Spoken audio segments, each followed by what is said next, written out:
আচ্ছা, বলছিলাম যে আগামী ক্লাস বল। জি স্যার, ওটা হলে বুঝছি স্যার। আপনি একটা করে ক্লাস আপনি এটা কোডিং দিচ্ছেন, এটা আবার বলে দেব, টেনশন নাই। আর সবগুলো আমরা মানে আজকে তো বুদ্ধিবৃত্তিক আর কপি বুদ্ধিবৃত্তিকের মধ্যে আজকে কপিরাইট আর ট্রেডমার্কটা পড়বো। তারপরে যে কালকে কালকে কালকে তোমাদেরকে একটা ক্লাস নিব, তোমরা মানে কোনো প্রশ্ন করবে না। কালকে একটা ক্লাস হবে, সেটা আমাদের সবার জন্যই, মানে শুধু আমি শুধু যে থিম গুলো আছে আমাদের বুদ্ধিবৃত্তিক আইন এবং সংবিধান, এগুলো বলে যাব। তোমরা কোনো প্রশ্ন করবে না, জাস্ট মাথার মধ্যে রাখবা, এরপরে যে পরীক্ষা দিবা। দেখো, আমাদের আজকের প্রশ্ন হচ্ছে, কেউ প্রশ্ন করবে না আর কথা বলবে না, সবাই একটু মিউট রাখবা। এটা হচ্ছে তোমাদের কাছে, আমরা ধরো এখন ক্লাস শুরু হয়েছে 9:30টায়, আমরা চেষ্টা করবো 9:10টা 1 ঘন্টা পর্যন্ত ক্লাস নেওয়ার জন্য। বা এর মধ্যে আমরা কপিরাইট আর হচ্ছে যে ট্রেডমার্ক, কপিরাইট ট্রেডমার্ক দুইটা প্রশ্ন, দুইটাই আসবে ইনশাআল্লাহ। তারপরে যে প্যাটেন্টও আসবে, টিকাও আসবে। তো তোমরা যারা কম পড়তে চাও, আমি তো আগেই গত ক্লাসে বলেছি, কম যারা পড়বা তারা কিভাবে পড়বা, যেগুলো পড়বা সেগুলো বলে দিয়েছি। আর যারা বেশি পড়বা তারা ট্রেডমার্ক পড়বা, কপিরাইট পড়বা, প্যাটেন্ট পড়বা। বুদ্ধিবৃত্তিক সম্পত্তি বলতে কি বুঝো, কোন কোন সম্পত্তিকে বুদ্ধিবৃত্তিক সম্পত্তি বলা হয়, একটা দেশের অর্থনৈতিক এবং সাংস্কৃতিক উন্নয়নে বুদ্ধিবৃত্তিক সম্পত্তির ভূমিকা, একবারে বুদ্ধিবৃত্তিক সম্পত্তির ওয়াইফের ভূমিকা সব পড়ে নিতে পারবা যারা বেশি পড়বা। আর যারা সময় কম, স্যার আমি 5টা পাঠ পড়তে চাচ্ছি বা 5টা চ্যাপ্টার দিয়ে দেন, তারা যেভাবে বলবো সেভাবে পড়ো, ইনশাআল্লাহ প্রশ্ন কি হয়ে যাবে, কমন পড়বে। তার মধ্যে আমরা গত ক্লাসে বলে দিছি বুদ্ধিবৃত্তিক, ট্রেডমার্ক, আর একটা কি টিকা, টিকা টিকা। তাহলে এখান থেকে 3টা যদি দাও, 3টা কোশ্চেন অ্যান্সার। আর ওইখান থেকে আমাদের বলে দিছি ইজারা এবং কি পড়বা, রেহেন পড়বা। একটা ইজারা মিউট রাখো, ইজারা এবং রেহেন মিলে মিউট করো। ফরিদ, ফরিদ আমি কিন্তু ফরিদকে বলছি, ফরিদ আপনি না, আপনি একটু আগে রিমুভ করা হয়েছে আপনাকে, আপনি মিউট রাখেন। অত বুঝতেছেন না, মিউট রাখেন। আপনি বোধহয় মোবাইল চালায় অন্যদিকে চলে গেছেন, সেই জন্য মানে আপনাকে ইয়ে করা হয়েছে। তো আমি এখন আবার আসছেন ক্লাস, মানে শুধু ক্লাসের সময় মিউট রাখেন, সারাক্ষণ ক্লাস করার কোনো সমস্যা নেই। আচ্ছা দেখো, আমরা যেটা বলতেছি, আর ওইখান থেকে আমাদের ইজারা, ট্রেডমার্ক আর হচ্ছে যে লিসভেন্ডেস নীতি, লিসভেন্ডেস নীতিটা পড়বেন, এটার সাথে মার্শালিং এবং কন্ট্রিবিউশন। আর যদি আরেকটা কোশ্চেন পড়ো, তাহলে সেটা হচ্ছে যে চিরস্থায়ীর বিরুদ্ধ নীতি, বা যেটা আমরা গত ক্লাসে বলেছি অজাত ব্যক্তি বরাবরের সম্পত্তি হস্তান্তর করা যায় কিনা, এই কোশ্চেনটা। এর একটু একটু পড়লে ইনশাল্লাহ প্রশ্ন তোমার 5টা দরকার, 5টা কমন পড়বে। 5টা কোশ্চেন, 5টাই ইনশাল্লাহ কি পড়বে, কমন পড়বে। এখন দেখো, আমরা আজকে যেটা বলবো একদম কপিরাইট, আর একটা পড়বো ট্রেডমার্ক। সবার সামনে তো সিলেবাস বা যে কোনো বই আছে না, আছে তো, বই আছে। ওকে, দেখো কপিরাইট, কপি অর্থ কি জানি, নকল। রাইট অর্থ কি, অধিকার। তাহলে কি নকলের অধিকার, শাব্দিক অর্থে নকলের অধিকার। কিন্তু কপিরাইট বলতে একজনের বুদ্ধিবৃত্তিক সম্পত্তি যাতে অন্য কোনো ব্যক্তি কি করতে না পারে, নকল করতে না পারে, নকল করতে না পারে, বা অন্য কোনো ব্যক্তি বা প্রতিষ্ঠান বা গোষ্ঠীকে নকল করা থেকে বিরত রাখার জন্য যে আইন, সে আইনটার নাম কি, কপিরাইট আইন। তোমাদের পরীক্ষায় প্রশ্ন আসবে, আসার সম্ভাবনা, কপিরাইটের মালিক কি, এই ব্যতিক্রম সমূহ আলোচনা করো। কোন কোন কাজে কপিরাইট কোন কোন কাজ, কপিরাইটের শর্তাবলীগুলো কি কি, এবং কপিরাইট মালিকের অধিকার সমূহ কি, এবং কপিরাইটের মেয়াদ কতদিন। এটার সাথে দিয়ে থাকবে কপিরাইট লঙ্ঘন বলতে কি বুঝো, কপিরাইট লঙ্ঘনের প্রতিকার আছে,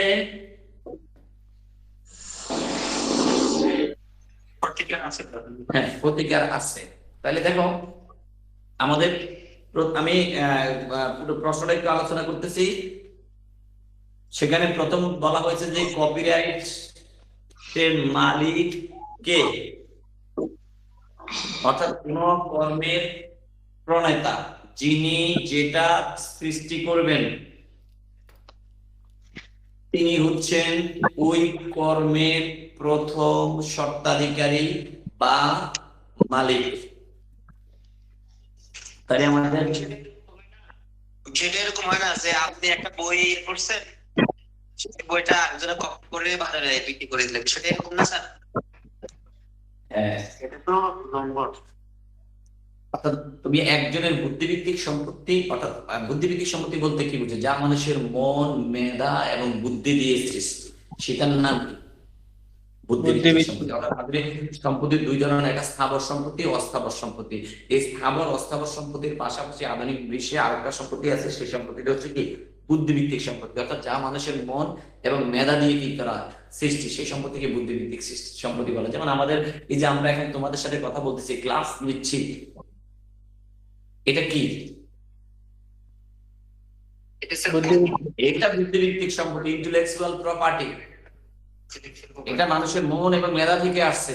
এই যে আমার উপরে বিদ্যুৎ চলতেছে, আমার উপরে ফ্যান আছে, এসি আছে, এই যে এগুলো তৈরির কলা কৌশল, এগুলো যে আবিষ্কার করছে, এটা এটা কোত্থেকে আসছে? মানুষের মন এবং বুদ্ধি দিয়ে। মেধা থেকে। অর্থাৎ মানুষ তার মেধা শক্তিকে কাজে লাগিয়েছে।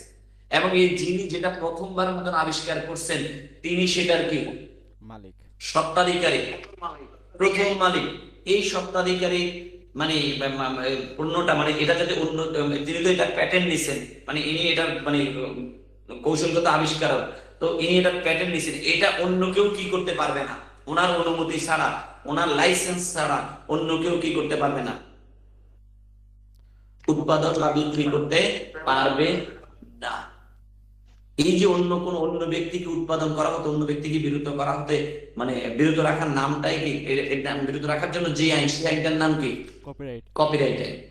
এখন এই কপিরাইটের মালিককে আমাদের আইন বলতেছে 1923 সালের যে কপিরাইটের যে সংশোধন হয়েছে, সেই সংশোধনের 15 ধারা অনুযায়ী কোন কর্মের প্রণেতা কপিরাইটের প্রথম স্বত্বাধিকারী বা মালিক হিসেবে গণ্য হবে।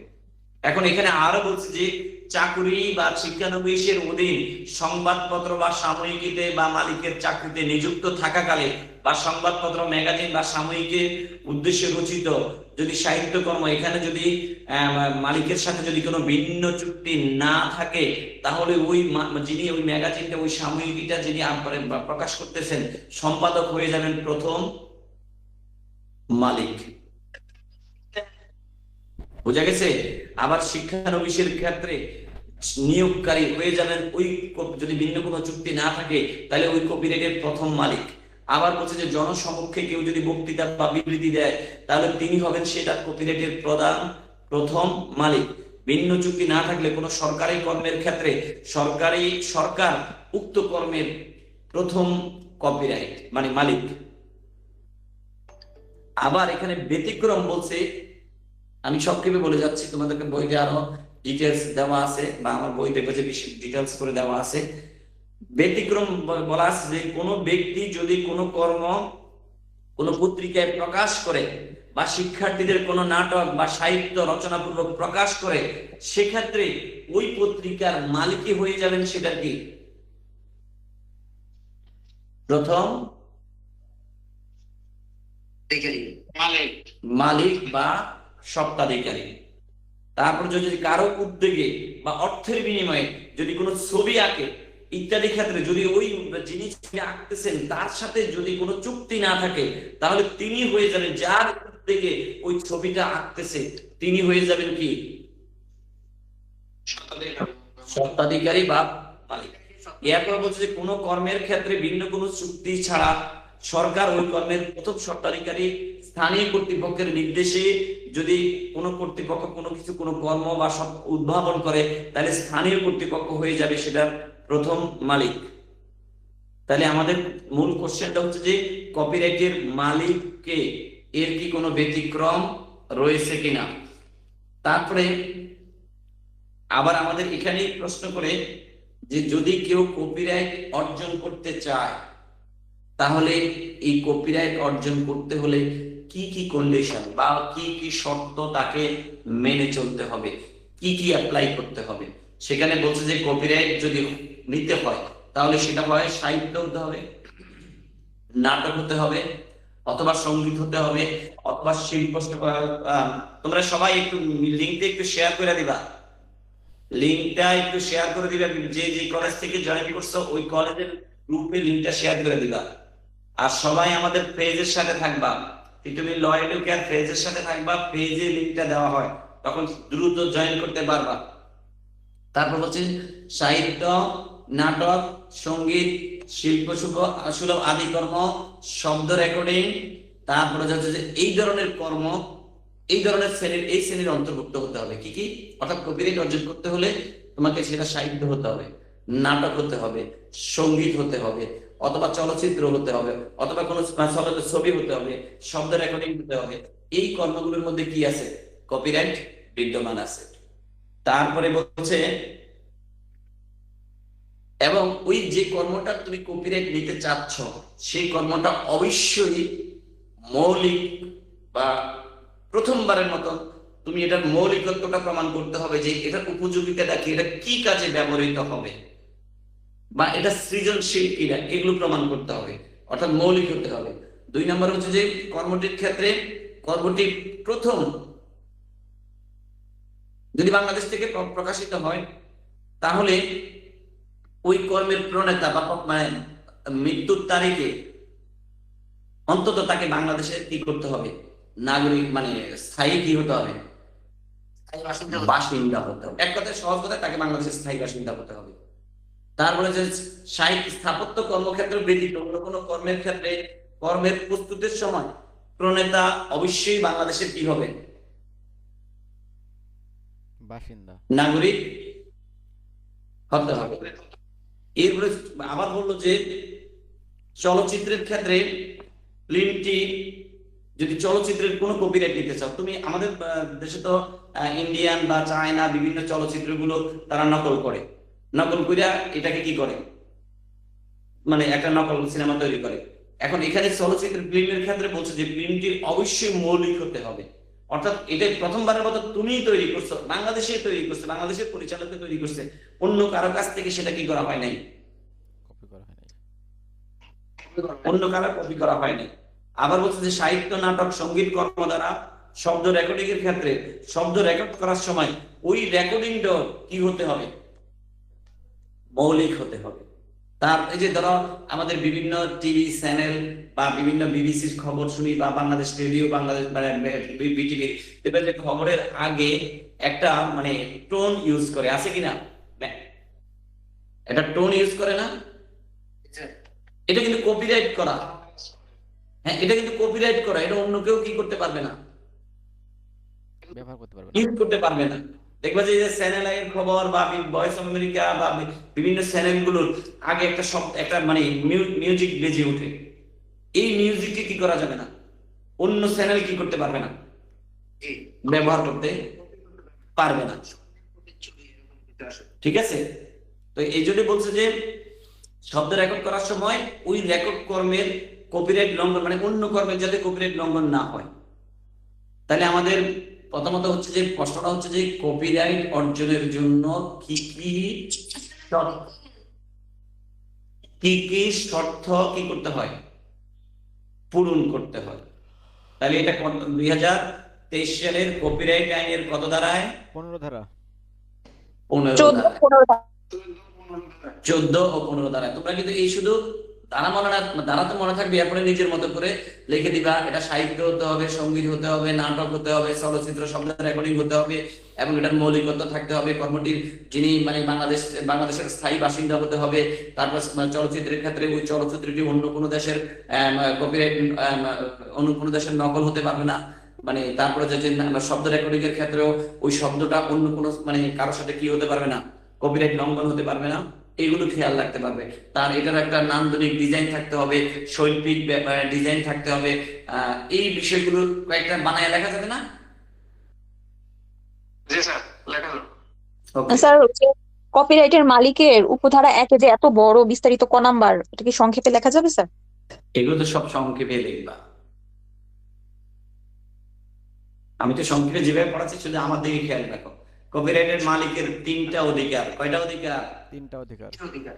তিনটা প্রকাশনার অধিকার, প্যাটেন্টের অধিকার, সুনামের অধিকার। তাহলে মালিকের কয়টা অধিকার? তিনটা তিনটা। অধিকার প্যাটেন্ট, প্রকাশনা, প্রকাশনা সুনাম।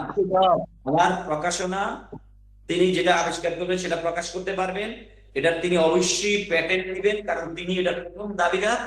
তারপরে যে হচ্ছে যে এটার যত সুনাম দুর্নামের অধিকার কার? মালিকের। তাহলে কপিরাইট মালিকের অধিকার কয়টা? তিনটা। তিনটা তিনটা। কি কি? প্রকাশনার অধিকার প্রকাশনা, প্যাটেন্ট আর সুনাম। পারবো? প্রকাশনা, প্যাটেন্ট, সুনাম। প্রকাশনা, প্যাটেন্ট, সুনাম। বাস হয়ে গেছে তিনটা অধিকার। এরপরে আমাদের প্রশ্ন আসবে কপিরাইটের মেয়াদ। মেয়াদ কি? বলো যে 2023 সালের কপিরাইট আইনের 22 থেকে 29 ধারায় কপিরাইটের মেয়াদ সম্পর্কে বলা আছে। সেখানে টপ মেয়াদ কত বছর?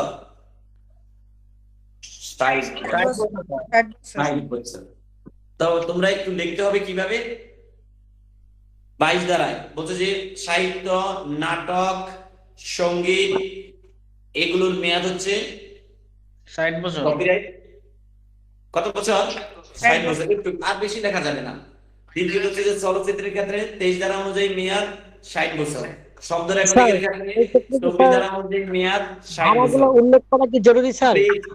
সবাই একটু মিউট করেন, আমি প্রশ্ন নিচ্ছি না, সবাই একটু মিউট করো। অনেক দুইটা মোবাইল তো, এটা তো প্রায় অনেক, এটা তো অনেক। তোমরা একটু মিউট করে রাখো, একদম মিউট করে রাখো। আমি কারো কোনো প্রশ্ন নিচ্ছি না এবং প্রশ্ন নিব না, উত্তর দিব না। জাস্ট আমি পড়াই যাচ্ছি। আমাদের আইন পরীক্ষা কি? সম্পত্তি হস্তান্তর ও বুদ্ধিবৃত্তিক আইন, এরপরে আমাদের দেওয়ানি কার্যবিধি এবং তামাদি আইন। আমি শুধু পড়াইয়া যাব, তোমরা প্রশ্ন, আমি প্রশ্ন যেগুলো ইম্পর্টেন্ট এগুলো দিয়ে দিব আর পড়াইয়া যাব। তোমাদের প্রশ্ন নিব না, প্রশ্ন নিতে গেলে তোমাদের অনেক ঝামেলা করো, সেজন্য কোনো প্রশ্ন নিব না, জাস্ট তোমরা শুনবা। ওকে? তারপর হচ্ছে যে শব্দ রেকর্ডিং এর ক্ষেত্রে মেয়াদ, যে বছর কর্মটি প্রকাশিত হবে সেখান থেকে কত বছর? 60 বছর। ফটোগ্রাফের মেয়াদ তাও কত বছর? 60 বছর। 60 বছর। তারপরে যে হচ্ছে যে তথ্য প্রযুক্তি ডিজিটাল কর্মের মেয়াদ প্রকাশনার তারিখ থেকে 60 বছর। একটু দাঁড়াও, কেউ জয়েন করতেছে। তারপরে হচ্ছে যে অজ্ঞাতনামা বা ছদ্মনামীয় যদি ইয়ে হয় তাও কত বছর? 60 বছর। সরকারি কর্মের ক্ষেত্রে তাও 60 বছর। আন্তর্জাতিক সংস্থার কর্মের ক্ষেত্রে তাও 60 বছর। তাহলে সবগুলোর কপিরাইটের মেয়াদ কত বছর? 60 বছর। 60 বছর। শুধু পরীক্ষার হলে মাথায় রাখবেন যে 22 থেকে 29 ধারায় 2023 সালের কপিরাইট আইনের 22 থেকে 29 ধারায় কপিরাইটের মেয়াদ সম্পর্কে বলা আছে। সেখানে যদি সিরিয়ালের ধারা মনে না থাকে তাহলে সাহিত্য, নাটক, সঙ্গীত, এইভাবে চলচ্চিত্র যে কয়টা তোমার মনে থাকে সিরিয়ালে, ওই কয়টা সবগুলোর মেয়াদ কত বছর? 60 বছর। এরপরে আমাদের এটার সাথেই খদি কোশ্চেন থাকবে, কপিরাইট লঙ্ঘন বলতে কি বুঝো, কোন কোন কাজগুলো কপিরাইট লঙ্ঘন হিসেবে গণ্য হবে বা কোন কোন কাজগুলো কপিরাইট লঙ্ঘন হিসেবে গণ্য হবে না। এরপরে যদি কপিরাইট আইন লঙ্ঘনের বা কপিরাইট আইন ভঙ্গের প্রতিকারটা অনেক বড়। যদি প্রতিকার দেয় তাহলে আমি বলে দিব, মানে সংক্ষেপে লিখবা, 4-5টা লিখে ছেড়ে দিবা, এত লেখা সম্ভব নয়। এখন দেখো আমাদের কপিরাইট লঙ্ঘন বলতে কি বুঝো। আমরা সাধারণত কপিরাইট আইন বুঝছি তো মানুষের বুদ্ধিভিত্তিক এবং মেধাভিত্তিক সম্পত্তিকে অন্য কোনো ব্যক্তি, গোষ্ঠী বা প্রতিষ্ঠান যাতে নকল করতে না পারে বা নকল করা হতে বিরত রাখার জন্য যে আইন, সেই আইনটাকে আমরা কি বলি? কপিরাইট। কপিরাইট লঙ্ঘন। আর এই কপিরাইট সংক্রান্ত নীতি বা আইন ভঙ্গ করার নামে কি? কপিরাইট লঙ্ঘন। কপিরাইট লঙ্ঘন। অর্থাৎ আমরা যে সাহিত্য, নাটক, সঙ্গীত, শব্দ রেকর্ডিং বা যে কোনো শিল্প বা কর্ম, এগুলো যদি অন্য কেউ কি করে? পুনরুৎপাদন করে বা ওইটাকে কি করে? বাজারজাত করে, যাহা ওই মালিকের কি অনুমতি ব্যতীত। তাহলে একটা রেকর্ড তুমি করলা বা তোমার এটা করে আরেকজনে সেটা কি করলো, নকল করলো বা কপি করলো। অর্থাৎ এই কপিরাইট যে আইনের যদি বিধান ভঙ্গ করে যদি কেউ সেটা পুনরুৎপাদন করে, তাহলে সেটাকে আমরা কি বলবো? কপিরাইট লঙ্ঘন। কপিরাইটের অর্থাৎ লঙ্ঘন। কপিরাইট আইনে মালিককে যে অধিকারটা দেওয়া হয়েছে, মালিকের সম্মতি ব্যতীত সেই অধিকারটা যদি অন্য কেউ প্রয়োগ করে যদি ওই পণ্যটা, ওই প্রোডাক্টটা যদি অন্য কেউ কি করে, পুনরুৎপাদন করে, বাজারজাতকরণ করে, তাহলে সেটাকে আমরা কি বলবো? আইন লঙ্ঘন বলবো। লঙ্ঘন। এখন এরপরে বলছে যে আমাদের 2023 সালের কপিরাইট আইনে বলা হয়েছে যে কোন কোন কাজগুলো কপিরাইট লঙ্ঘন হিসেবে গণ্য হবে আর কোন কোন কাজগুলো কপিরাইট লঙ্ঘন হিসেবে গণ্য হবে না। এটা আমাদের মূল কথা। তাহলে কপিরাইট লঙ্ঘন হচ্ছে যে আমরা একটু আগে বলছি যাহা একচেটিয়া করার অধিকার কার? মালিকের। ওই মালিক ব্যতীত বা মালিকের অনুমতি ব্যতীত যদি অন্য কেউ সেই কাজটা করে, তাহলে সেটা কি? কপিরাইট লঙ্ঘন। লঙ্ঘন। আমাদের সেখানে 69 ধারায় সেখানে বলা হয়েছে যে যখন কোনো ব্যক্তি এই আইনের অধীন মালিকের বা রেজিস্ট্রারের সম্মতি ব্যতীত বা লাইসেন্স ব্যতীত মানে এমন কিছু করেন যাহা করার একচেটিয়া অধিকার কার আছে? মালিকের আছে। বা লাভবান হওয়ার উদ্দেশ্যে জনসাধারণের মধ্যে এমন কোন কাজ করেন বা এমন কোন স্থান ব্যবহারের অনুমতি দেন যাতে ওই কার্যটি কপিরাইট লঙ্ঘন।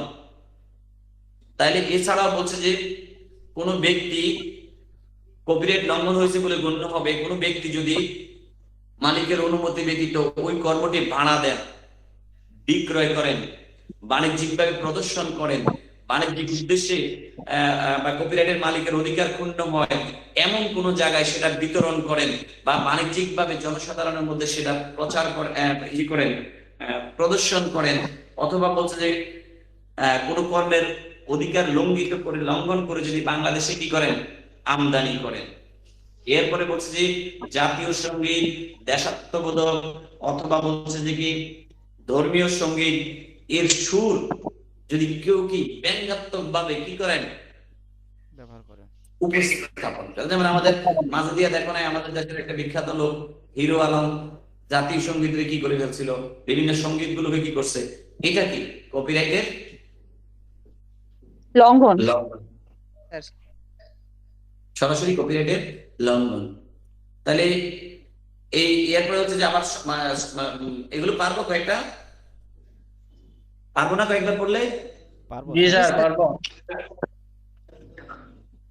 এখন আমি জাস্ট বলতেছি কোন কোন কাজগুলো কপিরাইট লঙ্ঘন হিসেবে গণ্য হবে না।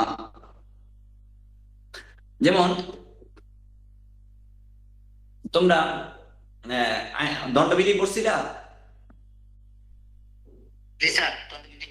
আমি বোঝানোর জন্য বলছি, দণ্ডবিধি পড়ছিলা? দণ্ডবিধির 499 ধারায় কিসের কথা বলা আছে? মানহানি। 499 ধারায় মানহানি। সেই মানহানি, অর্থাৎ মানহানি কাকে বলে? আমরা বলছি যে এমন কোন উক্তি যাহা বাদীর প্রতি আরোপিত, যাহা মিথ্যা এবং উক্তিটি অবশ্যই প্রকাশিত, উক্তিটি অবশ্যই মিথ্যা। তাহলে এটা যদি মানে যদি মানে অন্য এমন কোন ব্যক্তির প্রতি আরোপ করো, এমন কোন ব্যক্তির প্রতি এমন কোন কথা বলো উক্তিটি মিথ্যা এবং উক্তিটি প্রকাশিত, উক্তিটি তার জন্য সম্মান ক্ষুণ্ণকর, তাহলে সেটা কি হয়? মানহানি হয়। এখন এই মানহানির মধ্যে কিছু কিছু জিনিস ব্যতিক্রমে দিয়ে দিয়েছে যেগুলো মানহানি হবে না। যেমন আমাদের বলছে যে জাতীয় সংসদে দাঁড়ায় যে চিল্লা বাংলা করে না, একজন আরেকজনের গালিগালাজ করে, বিভিন্ন জনসমাবেশে একজন আরেকজনের গালিগালাজ করে না, শেখ হাসিনা খালেদা জিয়ার গালিগালাজ করে না, এক একজন বলছে যে এগুলো কি হবে না, মানহানি হবে না, ব্যতিক্রম দিয়ে রয়েছে। ঠিক আমাদের কপিরাইটের মধ্যেও যে কিছু কিছু মানে ইয়ে আছে, কপিরাইটের বিষয় আছে যেগুলো মানে মানহানি হিসেবে কপিরাইট লঙ্ঘন হিসেবে কি হবে না, গণ্য হবে না। গণ্য হবে না। যেমন আমাদের বলছে যে দৃষ্টি প্রতিবন্ধীদের জন্য যদি কোনো কিছু ব্যবহার করো তাহলে সেটা কি হবে না, কপিরাইট মানহানি হবে না। আবার গবেষণার উদ্দেশ্যে যদি কোনো কিছু ব্যবহার করো, শিক্ষা বা বিদ্যালয়ে গবেষণার উদ্দেশ্যে যদি কারো এরকম কোনো কিছু ব্যবহার করো, সেটাও কি হবে না, লঙ্ঘন হবে না। মানে কপিরাইট লঙ্ঘন হবে না। বা চলমান ঘটনা প্রচার বা পর্যালোচনা বা শিক্ষা গবেষণার জন্য কোনো কিছু ব্যবহার করলো, সেটা কি হবে না, কপিরাইট লঙ্ঘন হবে না। বুঝা গেছে? মানে ওই আমি বুঝাচ্ছি যে ওই মানহানিতে যেরকম ব্যতিক্রম দিয়েছে কিছু কিছু বিষয়, ঠিক আমাদের কপিরাইটের মধ্যেও এই ধরনের কিছু কিছু ব্যতিক্রম আছে যেগুলো কি হবে না, কপিরাইট লঙ্ঘন হিসেবে গণ্য হবে না। বুঝা গেছে? জি স্যার। এরপরে আমাদের এই প্রশ্নের মধ্যে আরেকটা প্রশ্ন আছে, এবার ইম্পর্টেন্ট, সেটা হচ্ছে যে মানে কপিরাইট আইন যদি কেউ ভঙ্গ করে তাইলে সেটার প্রতিকারটা কি? প্রতিকারটা হচ্ছে দেওয়ানি প্রতিকার আছে,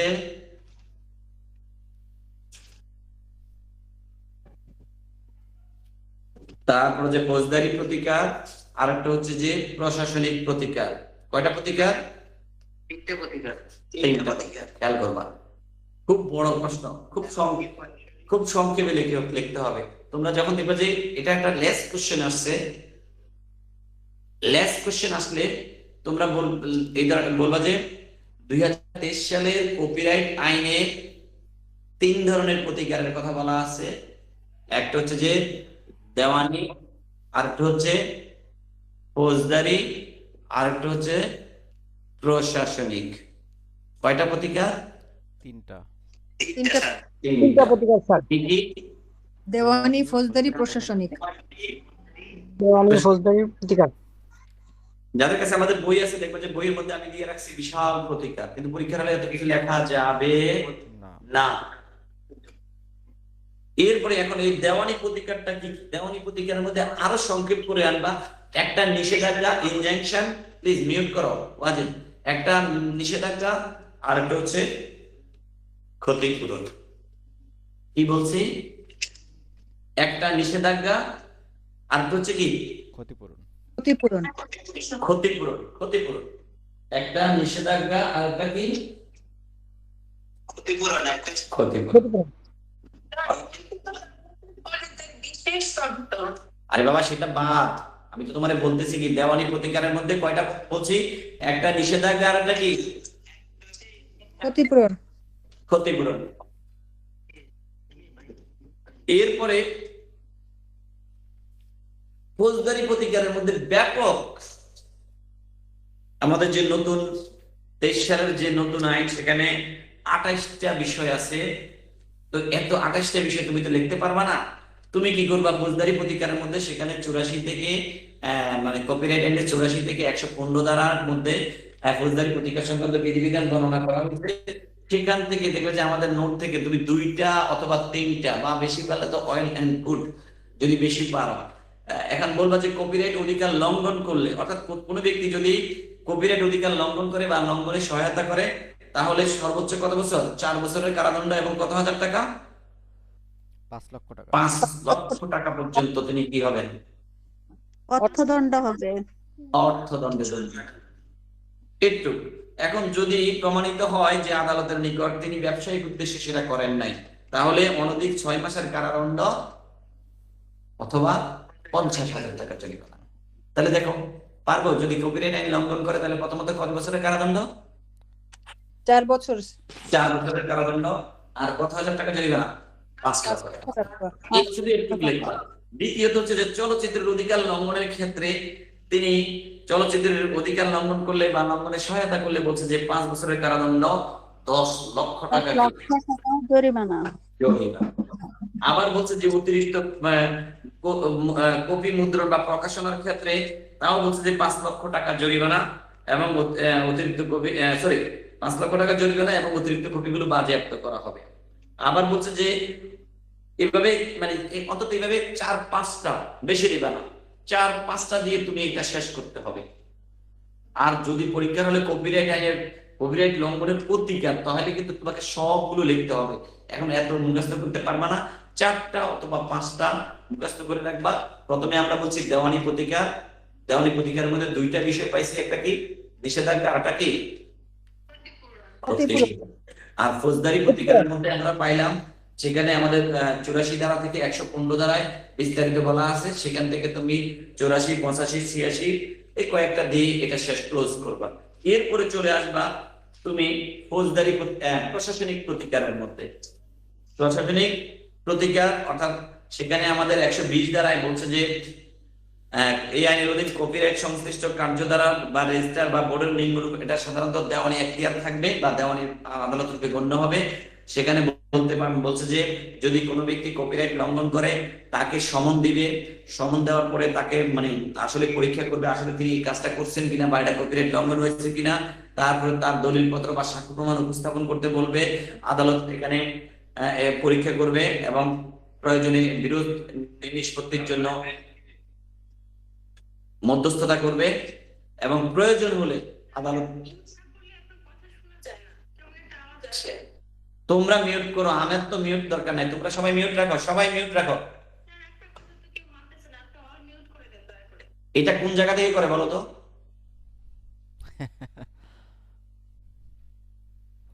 আমি এটা পারি না, তাহলে আমি করে দিতাম। আচ্ছা, তাহলে আমরা বলছি যে প্রশাসনিক প্রতিকার। প্রশাসনিক প্রতিকারের মধ্যে তাকে সমন দিবে, সমন দিয়ে মধ্যস্থতা করার চেষ্টা করবে, আসলে সে কাজ সমন দেওয়ার পরে তার যে সাক্ষ্য দলিলপত্র সেটা উপস্থাপন করবে এবং সাক্ষ্য প্রমাণ গ্রহণ করবে। প্রয়োজনে সেখানে মধ্যস্থতার ব্যবস্থা আছে এবং প্রয়োজন হলে অস্থায়ীভাবে তাকে কি করবে, নিষেধাজ্ঞা জারি করবে। এখন এই যে আমরা 3টা প্রতিকার বলছি, দেওয়ানি প্রতিকার, ফৌজদারি প্রতিকার আর কি প্রশাসনিক প্রতিকার। এখন এই যে যদি কারো বিরুদ্ধে এই দেওয়ানি প্রতিকার বা প্রশাসনিক প্রতিকার বা ফৌজদারি প্রতিকার যাই হোক না কেন, সাধারণত যদি হয়ে থাকে বা আদালত যদি তাকে এই ধরনের কোনো শাস্তি দিয়ে থাকে, তাহলে তিনি কি করতে পারবেন, সংক্ষুব্ধ বলে 30 দিনের মধ্যে তিনি কি করতে পারবেন, আপিল করতে পারবেন। 30 দিনের মধ্যে আপিল করতে পারবেন। এবং বলছে যে যদি রেজিস্ট্রারের আদেশের বিরুদ্ধে কেউ সংক্ষুব্ধ হয় তাহলে 3 মাসের মধ্যে কপিরাইট বোর্ডের নিকট তিনি কি করতে পারবেন, আপিল করতে পারবেন।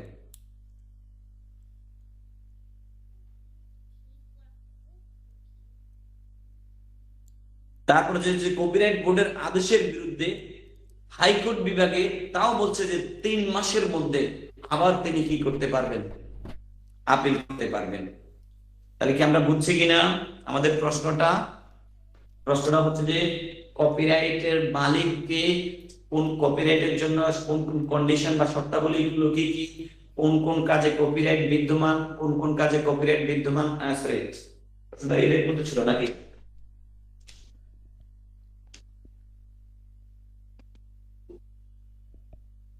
হ্যাঁ, কপিরাইটের শর্তাবলী, আপনার যে কপিরাইটের মালিকের অধিকার সমূহ কি কি, কপিরাইটের মেয়াদ, কপিরাইট লঙ্ঘন বলতে কি বুঝো, কপিরাইট কোন কোন কাজ কপিরাইট লঙ্ঘন হিসেবে গণ্য হবে, কোন কোন কাজ কপিরাইট লঙ্ঘন হিসেবে গণ্য হবে না।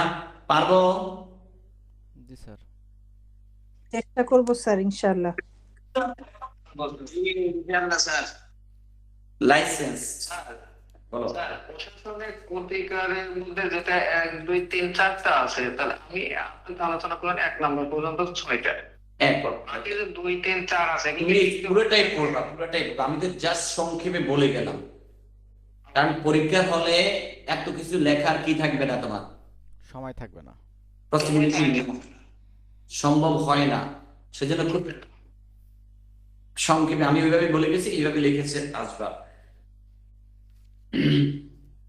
তারপরে যে কপিরাইটের শর্ত নিয়োগী কাকে বলে, শর্ত নিয়োগী এবং লাইসেন্স টিকার মধ্যে আসে প্রায় সময়।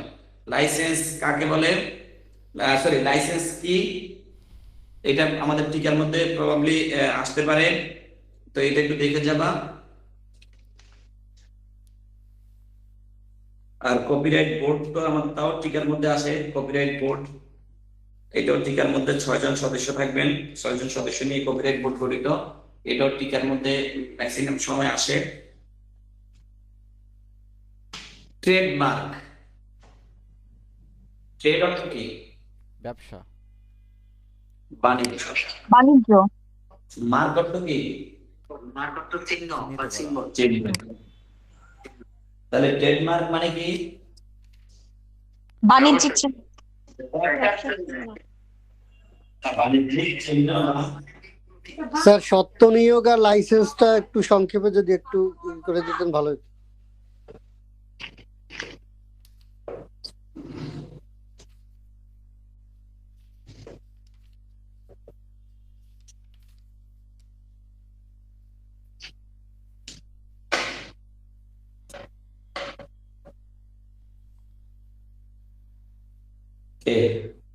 একটু দাও।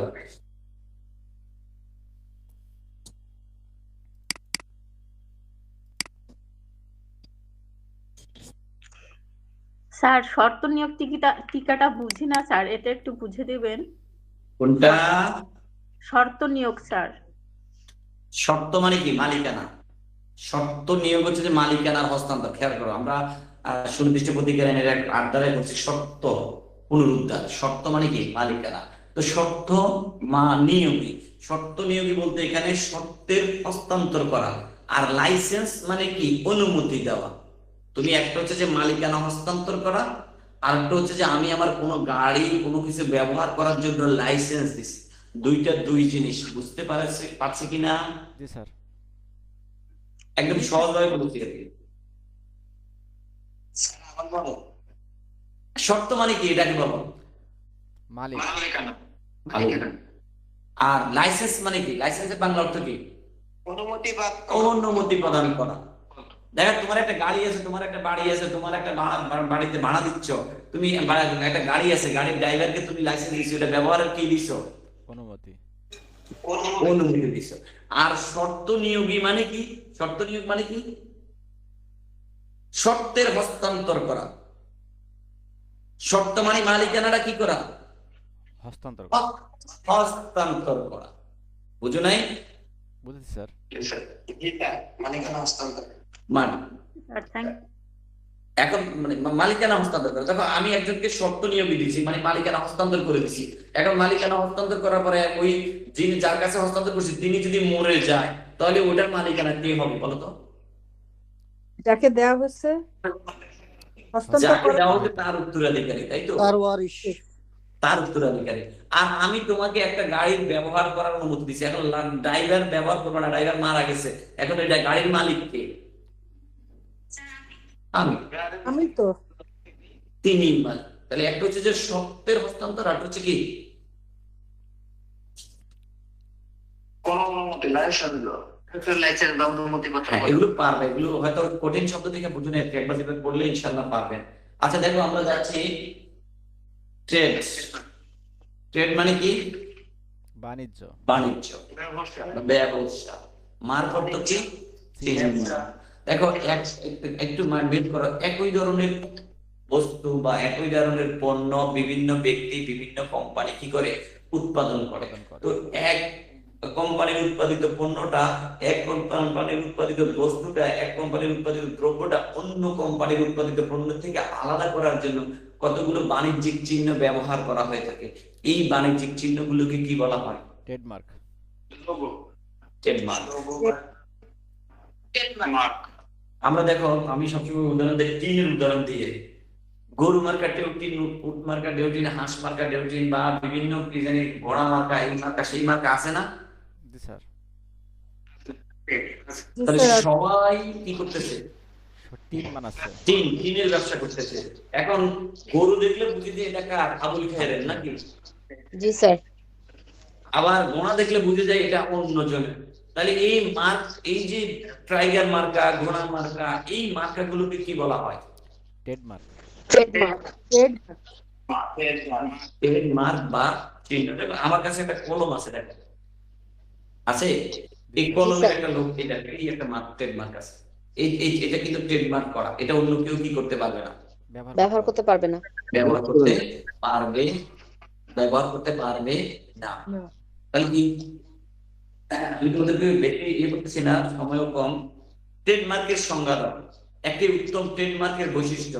ট্রেডমার্ক নিবন্ধনের জন্য কি কি পদ্ধতি বর্ণনা করতে হয়, কোন কোন ক্ষেত্রে ট্রেডমার্ক নিবন্ধন করা যায় না, একটু কে ট্রেডমার্কের জন্য দরখাস্ত করতে পারে, যে সকল ক্ষেত্রে ট্রেডমার্ক নিবন্ধন করা যায় না, এরপরে যদি স্বতন্ত্র ধর্মীয় না হয়ে থাকে তাহলে ট্রেডমার্ক নিবন্ধন করা যাবে না, কোন কোন অবস্থায় ট্রেডমার্ক পূর্ববর্তী অধিকারের সাথে সাংঘর্ষিক হতে পারে, একটি ট্রেডমার্ক ব্যবহারের একটি অধিকারের সাথে পূর্ববর্তী অধিকারের বিরোধ দেখা দিলে এর ফলাফল কি হবে। একটু তো আমার মনে হচ্ছে তোমরা এতটুকু পড়া লাগবে না। সম্ভবত প্রশ্নটা একটি উত্তম ট্রেডমার্কের বৈশিষ্ট্য, ট্রেডমার্ক নিবন্ধনের জন্য কি কি পদ্ধতি অনুসরণ করতে হয়, এটার সাথে প্রশ্ন থাকবে যদি না স্বতন্ত্র ধর্মীয় হয়ে থাকে তাহলে ট্রেডমার্ক নিবন্ধন করা যায় না। আমি একটু পর্যন্ত এখন পড়াবো, তাহলে আমরা কি ট্রেডমার্ক বুঝছি? জি স্যার। জি স্যার। জি স্যার। আমাদের বইতে দেখবে এটা অনেক ইতিহাস আছে, সুন্দর করে বই থেকে দেখবে যে ইতিহাস আছে কোন জায়গা থেকে এটা আসছে, ব্রিটিশ আইন থেকে। এরপরে একটি উত্তম ট্রেডমার্কের বৈশিষ্ট্য কয়েকটি। আচ্ছা, প্রিলিমিনারি সবাই তো ফাইনাল পরীক্ষা দিয়ে বিলির কেউ আসো নাকি? বিলির কেউ থাকো না, বার কাউন্সিলের কেউ থাকো না, জাস্ট এটা ফাইনালের পরীক্ষার্থীদের জন্য ক্লাস। আমি আবারও বলছি, আপনারা শুধু আমার পেজের সাথে থাকবেন, পৃথিবীর ল এডুকেয়ার পেজের লাইক দিয়ে রাখবেন, ওইখানে লিংকটা দেওয়া হয়। আর আপনারা আমরা প্রতি শুক্রবার, যেহেতু আমাদের পরীক্ষা সপ্তাহ, তোমাদের শুক্রবার নাকি? আমাদের শনিবারে পরীক্ষা। স্যার প্রথম পরীক্ষা শনিবার স্যার। প্রথম পরীক্ষা শনিবার 10 তারিখ পড়েছে, পরের গুলো সব শুক্রবার। প্রথম পরীক্ষাটা শনিবার, পরের পরীক্ষা সবগুলোতে শুক্রবারে, তাই তো? জি স্যার। জি স্যার। এই শুক্রবারে রাত্রে 8:30 ক্লাস, একটা ক্লাস এক্সট্রা পাবা, আর বাবা শনিবার সোমবার, এই ঠিক আছে? পেজ থাকবা ওইখানে। হ্যাঁ, মঙ্গলবার করাবেন নাকি স্যার? না না, আমার কাউন্সিলে অন্য বেস আছে তো, ওইগুলো তারপরে শুক্রবার মানে 2 দিন 3 দিন দিছি। এরপর যদি আমি দিন অবসর পাই তাহলে আমি এবার পেজে বলে দিব যে এতটার সময় ক্লাস দিব, তোমরা পেজের দিকে খেয়াল রাখবা, পেজে লিংকটা দিয়ে দিব, ওইখান থেকে ক্লাস করতে পারবো। আর সবাইকে বলবা ক্লাসে জয়েন করতে, শেয়ার করে দিবা, সবার দায়িত্বে নিজ দায়িত্বে শেয়ার করবা, তোমরা টিপটাপি করবা না, সবাইকে শেয়ার করে দিবা যে ক্লাসটা করার জন্য, ঠিক আছে? স্যার আসসালামু আলাইকুম। বুঝাইতে পারছেন? স্যার প্রতি শনিবার সোমবার শুক্রবার ক্লাস হবে নি স্যার, প্রতি শনিবার সোমবার শুক্রবার। এখন দেখো, আমরা বলছি একটি উত্তম ট্রেডমার্ক, উত্তম বল বুঝো তো, ভালো ট্রেডমার্কের বৈশিষ্ট্য, সেখানে কি কি বৈশিষ্ট্য থাকতে হবে? একটু হ্যাঁ, আমি একটু ক্লাস শেষ করি, এরপরে পরে বলবো। প্রশ্ন থাকলে আমি বলবো, শেষের দিকে আমি বলবো যে এবার প্রশ্ন করেন, এখন একটু আমাকে একটু ইয়ে করতে দেন, ঠিক আছে? আমরা বলছি যে যদি কোনো মার্ক, যদি কোনো ডিভাইস হয়, তাহলে শব্দ হয়, শব্দটা অবশ্যই সহজে উচ্চারণযোগ্য হতে হবে।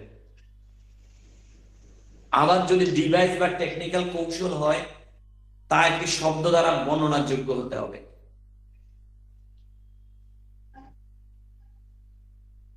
আবার বলছে যে যদি কোনো তুমি এমন কোনো বানান বা এমন কোনো কিছু, সেটা যাতে স্পষ্ট বা দূর থেকে দেখা যায়, এবং ওই ট্রেডমার্কটা অবশ্যই সংক্ষিপ্ত হবে, এটা শ্রুতিমধুর হবে, এটা দৃষ্টিনন্দন হবে, এই ধরনের বিষয় হলে, এবং এটা অন্যের ট্রেডমার্কের সাথে সাংঘর্ষিক হতে পারবে না। অন্যের চিহ্নের সাথে, মানে দূর থেকে, যেমন আমাদের বাজারে তো আমরা এই যে বাটা কোম্পানি, ভালা বাটারে ভালা বানায় রাখছে, তারপরে যে একদম একই রকম দেখা যায় মনে হয়, এই ধরনের বিষয় হলে, ধরো একজনে গরুর একটা প্রতীক নিয়ে ট্রেডমার্ক করে নিছে, তুমি যদি আবারও কি করো এই গরুর জন্য চাও, তাহলে সেটা তোমাকে দিবে না। ট্রেডমার্ক দিতে হলে সেটা আমাদের বলে দিয়েছে কতগুলো বৈশিষ্ট্য। যদি ডিভাইস বা টেকনিক্যাল কৌশল হয়, তাহলে তা একটি শব্দ দ্বারা বর্ণনাযোগ্য হতে হবে, সহজে উচ্চারণযোগ্য বা সহজে বানান করা যায় বা স্পষ্ট দেখা যায়, সংক্ষিপ্ত হতে হবে, এবং শ্রুতিমধুর, দৃষ্টিনন্দন হওয়া বাঞ্ছনীয়। এটা হচ্ছে আমাদের একটি উত্তম ট্রেডমার্কের বৈশিষ্ট্য। এখন বলছে যদি কেউ ট্রেডমার্ক নিতে চায়, তো ট্রেডমার্ক নিতে হলে কি করতে হবে? আমাদের 2009 সালের ট্রেডমার্ক আইনের 15 থেকে 22 ধারায় বলছে যে যদি কেউ ট্রেডমার্ক নিতে চায় তাহলে ট্রেডমার্ক নিবন্ধকের নিকট লিখিত আবেদন করতে হবে, এবং যদি যুক্তিসঙ্গত কারণ থাকে ওই নিবন্ধক তার আবেদন প্রত্যাখ্যান করতে পারবেন অথবা তার আবেদন কি করবেন? গ্রহণ করবেন। আবেদন গ্রহণ করলে যদি এই যিনি যেটা ট্রেডমার্ক চাচ্ছেন এটার বিরুদ্ধে কারো কোনো আপত্তি আছে কিনা, তাহলে ওই নিবন্ধক বিজ্ঞপ্তি 2 মাসের মধ্যে মানে ওই যে কারো আপত্তি থাকে কিনা সেই আপত্তি উত্থাপন করতে বলবেন এবং তাকে 2 মাসের মধ্যে আপত্তির বিরোধিতা করতে বলবেন। এবং এই বিরোধিতা করার পরে যদি তিনি যে ট্রেডমার্কের জন্য আবেদন করছেন আর যে বিরোধিতা করতেছেন তার সাথে যদি তার মার্কের সাথে যদি মিলে যায় তাহলে নিবন্ধক তার আবেদনটা প্রত্যাখ্যান করবেন। আর যদি মানে না মিলে তাহলে নিবন্ধক তাকে কি দিবেন? একটা সনদ দিবেন যে এটা আপনি ছাড়া অন্য কেউ আর কি করতে পারবেন না, এই চিহ্নটা ব্যবহার করতে পারবেন না। আর এই যে সনদটা দিল এটার প্রথম মেয়াদ হবে 7 বছর। তারপরে পরবর্তী তারিখ থেকে 7 বছর পরে প্রতি 10 বছরের জন্য নবায়ন করতে পারবে। এরপরে প্রতি 10 বছর পর পর এই নবায়ন চলতে থাকবে। আমি জাস্ট একদম সংক্ষেপে তোমাদের বোঝার জন্য আমি বলে গেলাম। এটাকে আমরা ট্রেডমার্ক নিবন্ধনের জন্য আবেদন করব। তাহলে আমাদের যদি প্রশ্ন আসে যে ট্রেডমার্ক নিবন্ধনের পদ্ধতি বা ট্রেডমার্ক একটি আইনগত ট্রেডমার্ক মঞ্জুর করার বা আবেদনের বা নবায়ন করার পদ্ধতি, তাহলে আমরা পারবো স্যার। এরপরে বলতে যে কোন কোন ক্ষেত্রে ট্রেডমার্ক নিবন্ধন করা যায় না বা কখন ট্রেডমার্ক নিবন্ধন করা যাবে না সেটা বলছে যে এটা যদি প্রতারণাপূর্ণ হয়, এটা যদি আইনের সাথে সাংঘর্ষিক হয়, এটা যদি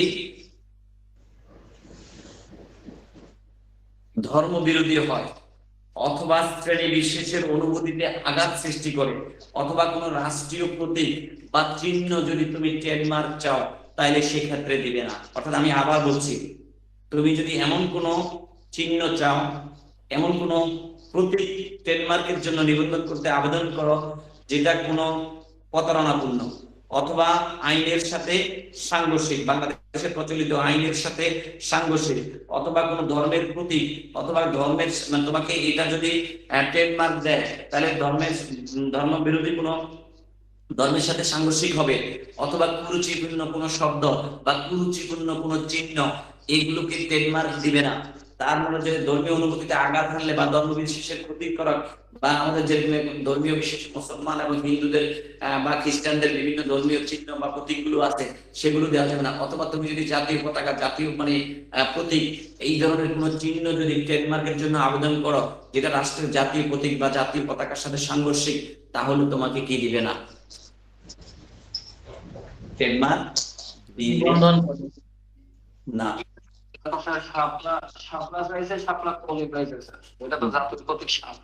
এরপরে হচ্ছে যে আমরা কি বুঝছি? জি স্যার। কে ট্রেডমার্কের জন্য আবেদন করতে পারবেন? বলো তো সহজ কথা, এতক্ষণ বইটা কি বুঝছো?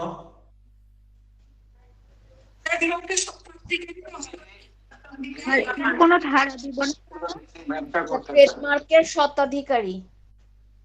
এরপরে যদি বলা হয় যে ক্ষেত্রে ট্রেডমার্ক নিবন্ধন করা যাবে না কোন ক্ষেত্রে, এতক্ষণ বইটা কি বুঝছেন? হলে, সাংঘর্ষিক হলে, কুরুচি হলে, তারপরে রাষ্ট্রীয় কোনো প্রতীক। এরপরে আমাদের প্রশ্ন আছে, বুঝে গেছে, থ্যাংক ইউ। এরপরে আছে আমাদের ট্রেডমার্কের নিবন্ধনের জন্য কোথায় আবেদন করতে হবে? শিল্প মন্ত্রণালয়ের বিশেষায়িত শাখায় স্যার। শিল্প মন্ত্রণালয় বাংলাদেশের একটা উইল আছে, সেখানে আমাদের ট্রেডমার্কের জন্য কি করতে হবে? আবেদন করতে হবে। এখন এরপরে আমাদের প্রশ্ন আসছে, এবার সম্ভাবনা আছে না, শোনো, ট্রেড লাইসেন্সের জন্য ট্রেডমার্ক, এটা তোমাদের এখন আইনজীবীদের বর্তমান যুগে আইনজীবীদের আরেকটা আর্নিং সোর্স, অনেকেই শুধু এই প্র্যাকটিসটা করে, অনেক অ্যাডভোকেটরা শুধু ট্রেডমার্কের প্র্যাকটিসটা করে। এটার জন্যই সেই ব্যবসায়ী মানে বিভিন্ন ব্যবসায়ীদের সাথে বা বিভিন্ন ব্যবসায়ীরা তার কাছে আসে, তখন তুমি এটার জন্য আবেদন করবা, এখানে একটা বিশাল ইনকামের আমার অনেকগুলো স্টুডেন্ট আছে এই কাজটা করে থাকে। তো এখন দেখো, যদি স্বতন্ত্র ধর্মীয় না হয়ে থাকে তাহলে কোনো ট্রেডমার্ক নিবন্ধন করা যায় না। দেখো, আমাদের প্রথমে আমরা বলছি যে যদি তুমি কোনো প্রতীক বা চিহ্ন বা কোনো লেখনী বা যে কোনো কিছুই যদি তুমি ট্রেডমার্ক নিতে চাও, তাহলে ওইটার স্বাতন্ত্র থাকতে হবে। এটার সাথে অন্য কোনো ব্যক্তি বা প্রতিষ্ঠান বা গোষ্ঠীর কি হবে না, চিহ্নের মিল থাকতে পারবে না। যদি অন্য কোনো প্রতিষ্ঠান বা ব্যক্তির মিল থাকে, মানে সাংঘর্ষিক হয়, তাহলে তোমাকে কি দিবে না? ট্রেডমার্ক নিবন্ধন দিবে না। দিবে না। দেখো, আমি গতকালকে ক্লাসে বলছিলাম তোমাদের, দেখো তোমরা এখন যে মোবাইলে ক্লাসটা করতেছো, এই মোবাইলটা কি মোবাইল দেখো তো সবার সামনেই? স্যামসাং আছে? আছে? এই যে প্রত্যেকটা মোবাইল দেখো যে স্যামসাং এর বানানটা কি দেখো, এস আর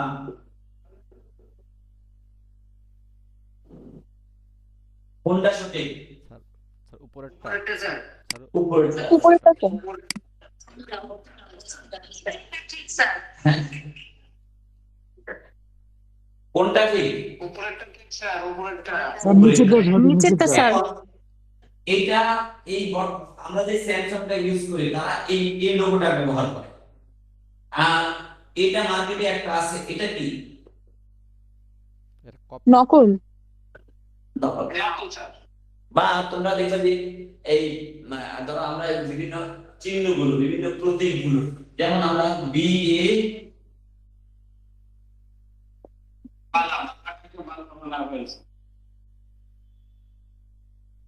আছে না, মার্কেটে এগুলো অ্যাভেলেবেল আছে না? এখন এই ধরনের যদি কোনো বিষয় হয় বা মানে যদি সাংঘর্ষিক হয় বা অন্য কোনো কোম্পানির বা ইয়ের সাথে মানে সাংঘর্ষিক হয়, তাহলে তোমাকে কি দিবে না?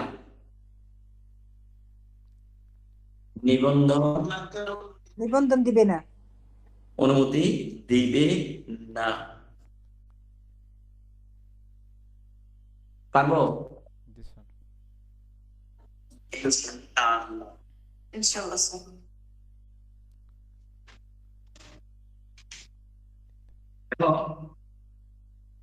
আমরা এরপরে বেশি কষ্ট তো বেশি পড়ায় লাভ নাই, যেগুলো পড়াচ্ছি এগুলো থেকে ইনশাআল্লাহ প্রশ্ন আসবে।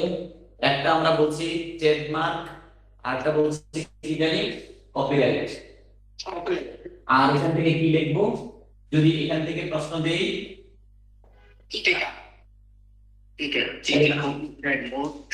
কয়টা কোশ্চেন হলো? 3টা। এবার যে যাদের কাছে আমার সাজেশন দেওয়া আছে, আন্ডারলাইন করা প্রশ্নগুলো পড়ে যাও, আর ওইখান থেকে যেগুলো দিছিলাম ওইগুলো পড়ে যাও। ইনশাআল্লাহ প্রশ্ন কি পড়বে? কমন পড়বে। এবং নিশ্চিন্তে থাকবা, প্রশ্ন কমন পড়বে, কোনো টেনশন করার কোনো কারণ নাই। শুধু তোমাদের প্রতি একটা অনুরোধ, পরীক্ষা হলে যাওয়ার আগে যেখানেই সেন্টার পড়ছে না কেন, আগে যে কাজগুলো করবা, শীতের সকাল, শীতকাল, তো আর্লি মানে ঘুম থেকে এখনই অন্তত 3 দিন 4 দিন বা 1 সপ্তাহ আগে, অনেকের যারা অফিস করো তারা ঠিকই সকালবেলা উঠে যেতে পারবা, আর যারা অফিস করো না, ঘুম থেকে দেরিতে উঠে, তারা একদিন হঠাৎ করে একদিনের জন্য ঘুম থেকে উঠবা, মাথা শরীর সব ব্যথা হয়ে থাকবে এবং তোমার মন মেজাজ খারাপ থাকবে। পরীক্ষার হলে পরীক্ষার উপর এটা প্রভাব পড়ে। সেই জন্য যারা সকালবেলা এখন থেকে উঠে নাই, অন্তত কালকে থেকেই সকালে ওঠার চেষ্টা করো। এক। দ্বিতীয়ত হচ্ছে যে অ্যাডমিট বা যেগুলো অফিসে চলে আসছে, অ্যাডমিট গুলো গুছাইয়া রাখো। অ্যাডমিটের একটা ফটোকপি, 2টা ফটোকপি করে রাখবা, অ্যাডমিট গুছাইয়া রাখবা। আর হচ্ছে যে এই কয়েকদিন বাসার মধ্যে প্রচুর লেখার চেষ্টা করো। লেখার বিকল্প নাই। শীতকালে হাত কি থাকবে? ঠান্ডা থাকবে। লেখার সামনের দিকে যাবে না।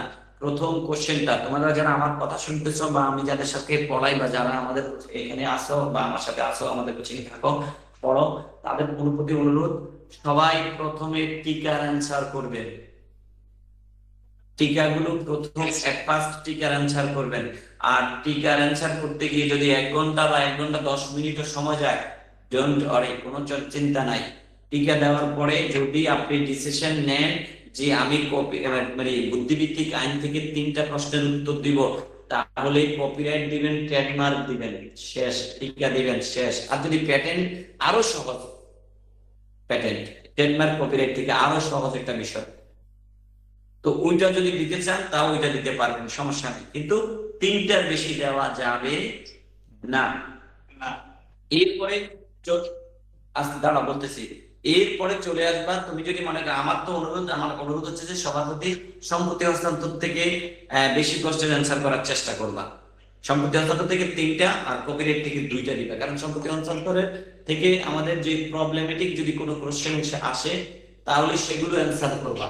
বিশেষ করে আমাদের অজাত শিশু বরাবরের সম্পত্তি হস্তান্তর যা করা যায় কিনা বা চিরস্থায়ী চিরস্থায়ী বিরুদ্ধে নীতি বা নির্বাচন নীতি, এগুলো থেকে যদি কোনো কোশ্চেন আসে তাহলে প্রবলেমেটিক কোশ্চেন দিবে। তাই প্রবলেমেটিক কোশ্চেন দিলে, প্রবলেম দিলে ওই সমস্যাটা যখন সমাধান করবা, পরে মিউট করো, তাহলে তোমার কি মার্ক একটু বেশি উঠবে, মার্কটা কি উঠবে, বেশি উঠবে। তোমরা প্রবলেম দেখলে, সমস্যা দেখলে এগুলি সাধারণত অ্যান্সার করতে চাও না, এটা করবা না। আর যখন দেখবে যে আমাদের সম্পত্তি হস্তান্তর থেকে নীতিগুলো আসছে, বিশেষ করে মাসচালিক নীতি আর লিসবেন্ডেস নীতি, আমি তো নীতিগুলো সবগুলো তোমাদেরকে বুঝাইয়া দিয়েছি মোটামুটি, একদম আগেও একবার ক্লাসে মোটামুটি সবগুলো নীতি তোমাদেরকে বুঝাইয়া দিয়েছি। এরপরে আমি আগামী বা কালকে বা পরশু একটা ক্লাস দিব, জাস্ট আগে গ্রুপের দিকে খেয়াল রাখবা, আমি নীতিগুলো আবার বলে যাব, জাস্ট তোমরা এগুলো নিয়ে পরীক্ষার হলে মানে মাথার মধ্যে যাও, পরীক্ষার হলে ইনশাআল্লাহ লিখে আসতে পারবা। আর ঠিক আছে স্যার, ক বিভাগ থেকে একটা প্রশ্নের উত্তর দিয়ে কি আমি ক বিভাগ শেষ না করে খ বিভাগে যেতে পারবো? খ বিভাগের প্রশ্নের উত্তর দিতে পারবো? যেতে পারবেন, কোনো সমস্যা নেই। কারণ আপনি প্রথমে টিকাটা লিখে দিয়েছেন, আপনি এখন খ বিভাগ, কিন্তু চেষ্টা করবেন ক বিভাগ ধরেছেন ক বিভাগ শেষ করেন, খ বিভাগ ধরেছেন খ বিভাগ শেষ করেন। আর আরেকটা কথা অনুরোধ, এখানে ওয়ানারশিটটা একটু ভালো করে পূরণ করবেন। ওয়ানারশিটের লুজ দিলে ওই বিষয়গুলো পূরণ করবেন, নিজের নাম ধাম এগুলো একটু ভালো করে পূরণ করবেন। তোমাদের অনেকেই এই জিনিসটা তোমরা ভুল করো বা আয়সা বলো স্যার আমি এটা করি নাই ওইটা করি নাই, তোমার রেসপন্সিবিলিটিটা তুমি পালন করবা। পরীক্ষার হলে তোমার যতটুকু দায়িত্ব, সিগনেচার দিয়েছো কিনা, মানে অ্যাটেন্ডেন্স শিটে সিগনেচার দিয়েছো কিনা সেটা তুমি এনশিওর করবা। পরীক্ষার হল থেকে আইসা আমাদেরকে কলেজে বলো আমি এটা করছি কিনা আমার মনে নাই, বা পরীক্ষার হল থেকে বের হয়ে তোমার মনে আছে, এগুলো তোমার বোকামি কোশ্চেন, ঠিক আছে? ওই জিনিসটা খেয়াল করবা। আর উনি যে প্রশ্নটা করছে, এক বিভাগ প্রশ্ন দিয়ে আরেক বিভাগ দেওয়া যাবে কিনা, হ্যাঁ দেওয়া যায়। সাধারণত আমরা মার্কটা যোগ করার সময় আমাদেরকে একটু হ্যাসিং হতে হয়, তো ওইটা করবা না। কি করবা, প্রথমে যদি আমার যে পলিসি সেখানে প্রথমেই তুমি টিকা অ্যান্সার করবা। টিকা অ্যান্সার করলে সুবিধাটা কি, টিকাতে মার্ক বেশি উঠে। তুমি 4টা টিকা দিবা বা 5টা টিকা, যেতেই কয়টা টিকা আসে না কেন, 4টা টিকা দিলে 4টা টিকা যদি তুমি ভালো করে লেখো, প্রথমেই লেখো, ভালো করে লেখো, তাহলে একটা টিকা 4 করে আনলে 4 4 16। কিন্তু তোমরা কি করো, আমাদের গতানুগতিক একটা অভ্যস্ত হয়ে গেছে বাঙালির, সেখানে আমরা টিকাটা সবার শেষে দেই, পরীক্ষা তো শেষে আসে, তো শেষে দেওয়ার কারণে কি হয়, ওই শেষে যাই 10 মিনিট 20 মিনিট 30 মিনিটের ভিতরে আমি 5টা টিকা লিখতে যাই বা 4টা টিকা লিখতে যাই, আমার টিকাগুলো ছোট হয়ে যায়। তখন আমরা সাদা যারা মার্ক দেই, আমি সেই 14 সাল থেকে খাতা দেখি, ওই মার্ক দিতে যাইয়া আমরা দেখি কি 1 করে 2 করে দিয়ে যাই। তুমি কম লিখছো, টাইম গেছে শেষের দিকে, সেজন্য মার্কটা কমে যায়। আর একটা বড় কোশ্চেন তুমি যত ভালোই লেখো না কেন, সারা 10-এর উপরে দিতে চায় না। কিন্তু টিকাটা লিখতে 3 করে লিখলেও 3 × 12, আর 4 করে 2টা একটা 4 নিয়ে আসতে পারলে 16-র দিকে তুমি টান দিবে, চলে যাবে। সেজন্য এই পলিসিটা করবা, মার্কটা বেশি আনবা।